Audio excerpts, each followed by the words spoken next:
Wow. So we're here after a year of you coming to Transformations. And obviously, I had the privilege of being your therapist when you were here. You get to come in and just catch up with me.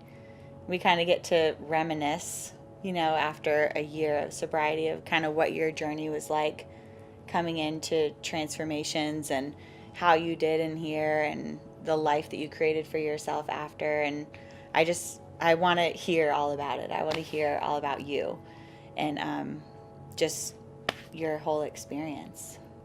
Remember, I asked you that first day, tell me about the events leading to treatment, I right? do. I remember that. After going through several attempts to get clean and sober, I reached a point where I was desperate. I was angry with God because I woke up.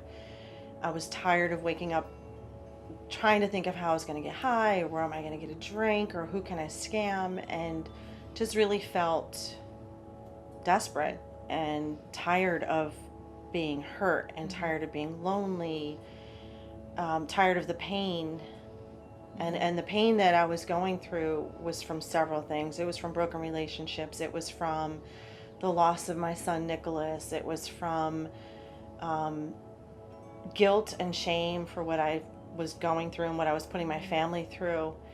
And it was just such a brokenness, and I didn't know how to cope with that. So I drank myself, I drugged myself, and I realized I needed help. I realized that if I wasn't killing myself with my lifestyle and my attempts at suicide weren't working, that there was a bigger purpose, that there was a reason why I was still here, and I wanted to find out what that reason was. Yeah. From the moment I walked into Transformations, from the detox to, the housing, I felt at peace, that I was safe, and I was just so ready to just unload that burden, unload that pain that I've been carrying, the baggage that I had, all the shame and the guilt, that heaviness that I came in here with. I was ready to just drop it. And you were the first one to say, what can I do? And tell me about it. And you were willing to let me leave it there. And as scary as it was to trust somebody with my feelings, I was so ready to just let it go. Yeah. Well, I can tell you it was rewarding for me because I remember that day. And I remember when you finally did, just kind of spill it all. I remember that session. And I remember thinking, wow, she is such a fighter.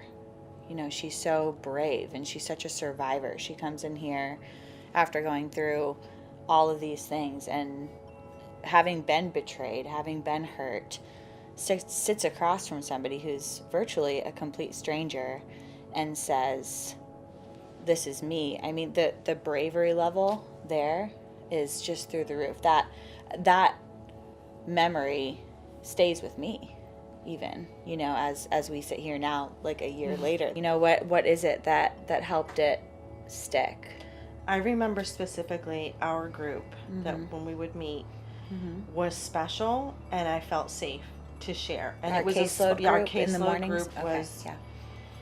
that was I looked forward to that, because it was the one time where I felt like I was with a group small enough that I could actually be heard and understood and processed, and learn how to build healthier friendships and relationships with other people. Like, there were men and Yeah, women, right. and I felt like it was a safe place to learn how to be social again. Almost like practicing Yes, your being a new normal life. person outside of here. It Yeah. was that was a highlight here.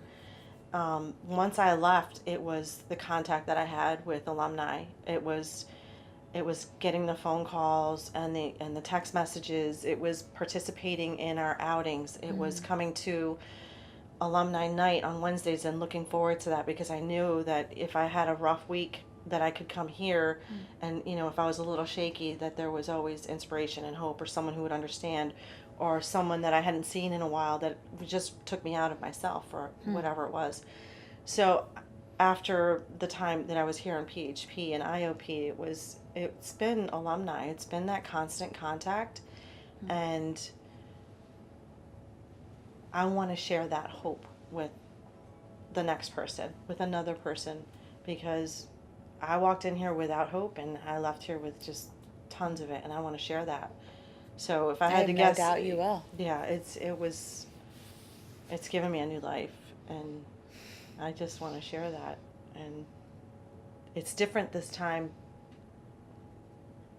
because I was ready, and I think you think this place was so rounded. The groups that I went to, the music, it's the Christian track. It was the housing. It was the groups. It was just knowing that I still have connection here, no matter where I am, no Yeah. matter how long it's been. I can pick up the phone or send a text, and I know that this is someplace I can come if I need it. Yeah, Absolutely. like you're free to just be Oh, yeah. Cindy. You Yes. can just be I like Cindy who today. you are. I do. I Yeah. like her. She does things that she didn't think she ever would, and That's great. she's a bit corny, but Aren't I we like all? who I am. Yeah, no, I feel comfortable with who I Good. am, and I don't hold back what I'm thinking or what I'm feeling, or even sharing my journey with other people. It could be the Uber driver. It could be, anyone. I will share my journey because I think more people need to look, and some people look at me and say, oh, you don't look like you've ever, did this or that, or, well, I'm no better than the person who did this or that, and, it is possible to come out of that. So, yeah. Wow. I'm so happy for you Thank you. that you're in this place today. I remember when they said that you're going to get to meet with Cindy, I was like, oh my goodness, I haven't seen her in so long. But to see you where you are now and to take everything that you got in treatment, to take everything that you got through your sober community, from your family and your journey, and to create this life that you have, I mean, It's amazing. it's rewarding for us. It energizes me to keep going. Keep going. Yeah. You can do it. Thank you. I believe you. Yes, you can do it. You can. Awesome.